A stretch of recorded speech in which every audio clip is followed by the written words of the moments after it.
తెలంగాణ ఇచ్చిన సోనియా గాంధీ రుణం తీర్చుకోవాలి అంటే కాంగ్రెస్ పార్టీని అధికారంలోకి తీసుకురావాలని మేడ్చల్ మాజీ ఎమ్మెల్యే మాలిపెద్ది సుధీర్ రెడ్డి అన్నారు.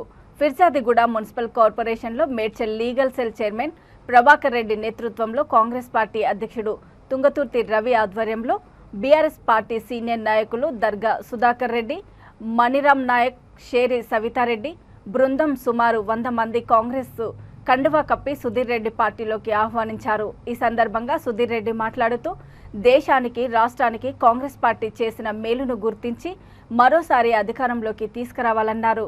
గత 10 ఏళ్ల పరిపాలనలో మల్లారెడ్డి మేడ్చల్ నియోజకవర్గంలో ఎలాంటి అభివృద్ధి చేయకపోగా కబ్జాలకు పాల్పడ్డాడని ఆరోపించారు. కాంగ్రెస్ పార్టీ అభ్యర్థి వజ్రేష్ యాదవ్కు ఓటు వేసి అధిక మెజారిటీతో గెలిపించాలని మేడ్చల్ నియోజకవర్గ ప్రజలను ఆయన కోరారు.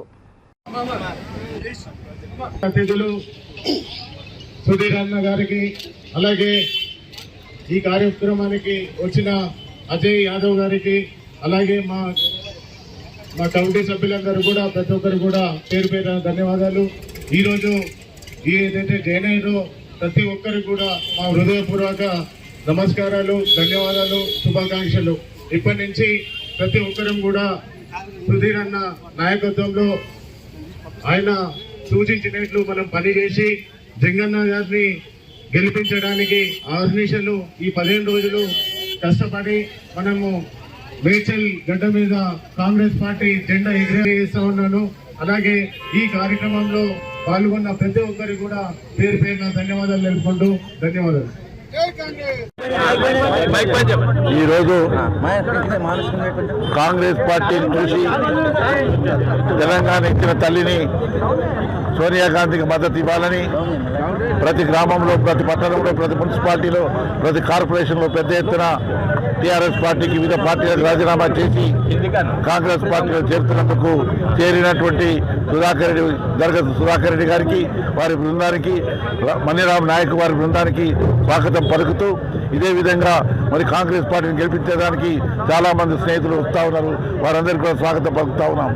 ఒకటే కోరుతున్నా, ఇచ్చిన తెలంగాణ ఇచ్చిన సోనియా గాంధీకి ఈసారి మన ప్రాంత అభ్యర్థి వజ్రేష్ యాదవ్ను మరి గెలిపించి మరి అసెంబ్లీకి పంపాలి. అదేవిధంగా రేవంత్ రెడ్డి నాయకత్వంలో రాష్ట్ర ముఖ్యమంత్రి కొనసాగే విధంగా మనం పనిచేయాలని, మరి సోనియా గాంధీ గిఫ్ట్ ఇవ్వాలని మనం చేసుకుంటూ, అనేక విషయాల పట్ల స్పష్టత ఉంది కాంగ్రెస్ పార్టీకి. పేదల పార్టీ, పెన్నిది పార్టీ కాంగ్రెస్ పార్టీలో ఎవరిగూడలో కాంగ్రెస్ పార్టీ ఒక సైన్యంలాగా ఒక టీం వర్క్ చేయడానికి రెడీ అయింది. ఈసారి మేడ్చల్ కాన్స్టిట్యున్సీలో అతి ఎక్కువ మెజార్టీ ఫిర్జాది కూడా వస్తుందనేసి మేము మీ ముఖంగా తెలియజేస్తా ఉన్నాం. ఎందుకు అంటే వీళ్ళు చేసే అన్యాయాలు, ఇక్కడ కార్పొరేటర్కి ఒక ట్యాక్స్ ఉంటుంది, సామాన్యమైన వ్యక్తికి ఒక ట్యాక్స్ ఉంటుంది. ఇక్కడ డెవలప్మెంట్లు ఓన్లీ ఇనాగ్రేషన్కి వస్తారు, కానీ వాటిని కంప్లీట్ చేయరు. ఈ SNDP ప్రాజెక్టు ఇనాగ్రేషన్కి 40 లక్షల రూపాయలు ఖర్చు పెట్టారు. అలాగే దశాబ్ది ఉత్సవాలకి 72 లక్షల రూపాయలు ఖర్చు పెట్టారు. మేము కట్టిన ట్యాక్సులని అడ్డగోలి ఎక్కడ లేని ట్యాక్సులు ఉంటాయి ఈ ఫిర్జాదిగూడలో. వీళ్ళందరూ ప్రతి ఒక్కరు కూడా ఓటుతోటి బుద్ధి చెప్పడానికి వాళ్ళు రెడీ అయ్యారు. ప్రతి ఒక్క ఓటరు మీకు బుద్ధి చెప్తాడనేసి మేము తెలియజేస్తా ఉన్నాము. అలాగే ఏదైతే ఇప్పుడు ఉప్పల్ కారిడార్ ఉన్నది, ఉప్పల్ కారిడార్ నిర్లక్ష్యం చేస్తూ ఉన్నారు. మీకు 6 సంవత్సరాలు నరైతుంది దాన్ని మొదలుపెట్టి ఇప్పటి వరకు